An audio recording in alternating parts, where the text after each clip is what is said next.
মাজুলীত বুঢ়া লুইতৰ বুকুত ঐতিহাসিক বিবাহ। খহনীয়াগ্ৰস্ত শালমৰাত গঢ়ি উঠিল অনন্য পৰ্যটনস্থলী। সততে আমি খহনীয়াৰ বাবে বাতৰি শিৰোনামত থকা মাজুলীৰ শালমৰাক লৈ চিন্তিত হৈ থাকোঁ। কিন্তু আজি শালমৰাৰ পৰা আহিছে এক ইতিবাচক আৰু সুন্দৰ খবৰ। বুঢ়া লুইতৰ বুকুত অনুষ্ঠিত হ'ল অসমৰ প্ৰথমখন ব্যতিক্ৰমী বিবাহ।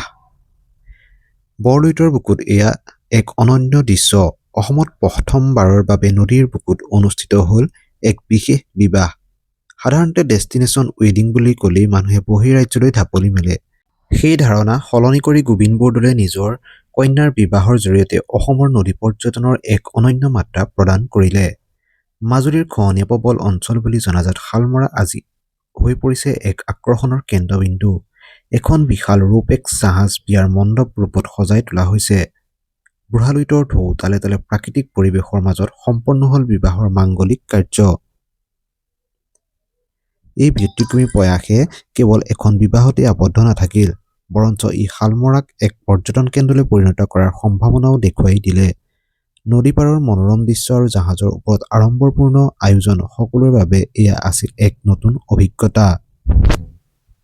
চাওঁ আহক ব্যতিক্ৰমী বিবাহখনৰ কিছু দৃশ্য, লগতে কন্যাৰ পিতৃৰ মন্তব্য আৰু বিভিন্নজনৰ মন্তব্য আছে। কি কয় এই বিবাহ কাৰ্য অনুষ্ঠিত কৰাক এনেধৰণে ব্যতিক্ৰমী ৰূপত শুনো আহক।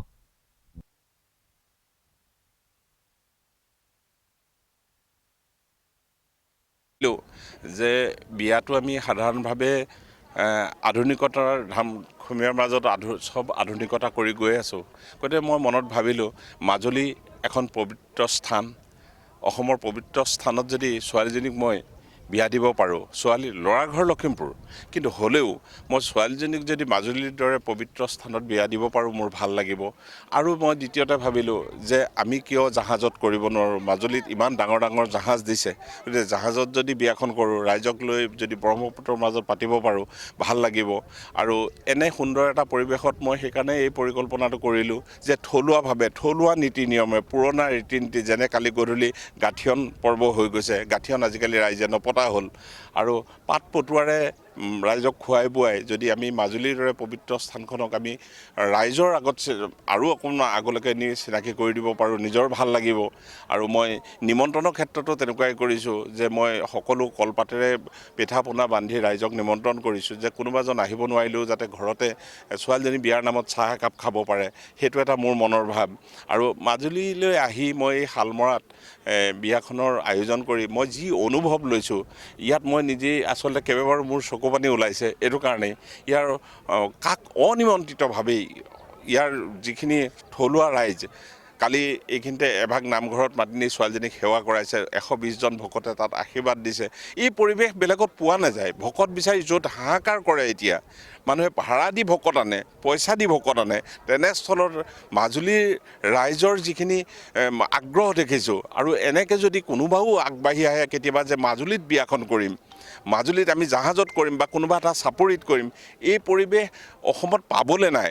ভাগ্যই মোক টানি আনিছে, ভগৱন্ত বাসুদেৱে টানি আনিছে বুলি মই বিশ্বাস কৰোঁ। আৰু মই সুখী যে মাজুলীত বিয়াখন পাতিবলৈ আহি। নদী পৰ্যটন ক্ষেত্ৰ আগবাঢ়িবই, কিয়নো আজিলৈকে অসমত মই শুনাত IWDৰ পৰা যেতিয়া মই অনুমতি বিচাৰিছিলোঁ, তেতিয়া তেখেতলোকৰ পৰা জানিছিলোঁ যে অসমত এনেকুৱা ৰেকৰ্ড নাই যে জাহাজত বিয়া হ'ব। এই পৰ্যটন ক্ষেত্ৰ, মাজুলী এনেও পৰ্যটন ক্ষেত্ৰ, আৰু মাজুলী এই পানী জাহাজৰ ওপৰত বিয়া কৰা, এইটো এটা পৰ্যটনৰ কাৰণে আগবাঢ়ি যোৱা এটা সুযোগ। ৰাইজে দেখিব যে এনেকৈও আমি কৰিব পাৰোঁ। আৰু এই পৰিৱেশ যোনে যিমান চহৰত যেনেকুৱা ধৰণেই নকৰক, এই পৰিৱেশ নাপাব বুলি মই বিশ্বাস কৰোঁ। আৰু ৰাইজেও একেমুখে সেইটোৱে কথা কৈ আছে। আপোনালোকে সুধি চালে গম পাব। অসমৰ বাহিৰত কথাই নাহে।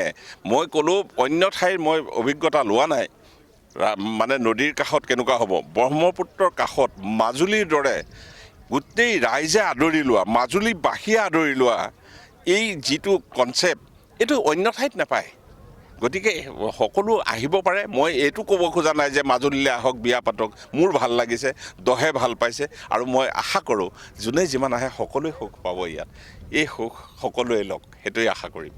ধন্যবাদ। সুন্দৰ ভাল লাগিলে সঁচাকৈ এইটো অসমতে প্ৰথমবাৰৰ কাৰণে এনেকুৱা ধৰণৰ হৈছে ৰৌপেক্সত আৰু আপোনালোকে সামগ্ৰিক পৰিৱেশটো দেখিছে খুব সুন্দৰ এটা পৰিৱেশ আৰু এনেদৰে যদি এই পৰিৱেশটো অব্যাহত থাকে তেনেহ'লে মানুহেও এটা নতুনত্ব পাব আৰু নদী পৰ্যটনৰ ক্ষেত্ৰত এটা নতুন গতি ল'ব খুব সুন্দৰ ভাল লাগিল ডেষ্টিনেশ্যন ৱেডিঙৰ কাৰণে বহুত দেখা যায় যে বাহিৰলৈ যায় উদয়পুৰ যায় বা ক'ৰবাত যায় আমাৰ অসমতে খুব সুন্দৰ সুন্দৰ ঠাই আছে আৰু যদি আমি তাক বিচাৰিব জানো আৰু গোবিন্দ বৰদলৈদেৱে বিচাৰিব জানিছে আৰু সেইবাবে খুব ধুনীয়া ভাগ অনুষ্ঠান হৈছে আৰু এনেদৰে আমিও যদি সকলোৱে ডেষ্টিনেশ্যনৰ বাবে বাহিৰত যোৱাতকৈ ইয়াত আহোঁ তেনেহ'লে এদিন হয়তো বাহিৰৰ পৰাও মানুহ ইয়ালৈ আহিব আৰু সেইখিনি আমি প্ৰথমেই নিজেই আমি দেখুৱাব লাগিব তেতিয়াহে আনে দেখিব হয় আচলতে বিয়াখনত দেখা গৈছে চব থলুৱা বস্তু ব্যৱহাৰ কৰা হৈছে হয় খুব সুন্দৰ চাহ খাবলৈও যিদৰে মাটিৰ কাপ ব্যৱহাৰ কৰিছে ঠিক সেইদৰে আহাৰৰ লগতো আপোনাৰ মাটিৰ গিলাচেই দিছে আৰু এইখিনিয়ে নিশ্চয় চাগে যিসকলে সেই শিল্পটোৰ সৈতে জড়িত তেওঁলোকেও এটা খুব সুন্দৰ তেওঁলোকৰ বাবেও এটা ভাল কাম হৈছে আৰু এনেকৈ যদি প্ৰতিখন বিয়াতে যদি সকলোৱে কাম কৰে তেনেহ'লে আমাৰ এই উদ্যোগটো আমাৰ ধৰক বহুতখিনি আৰু আগবাঢ়ি যাব হয় ঠিক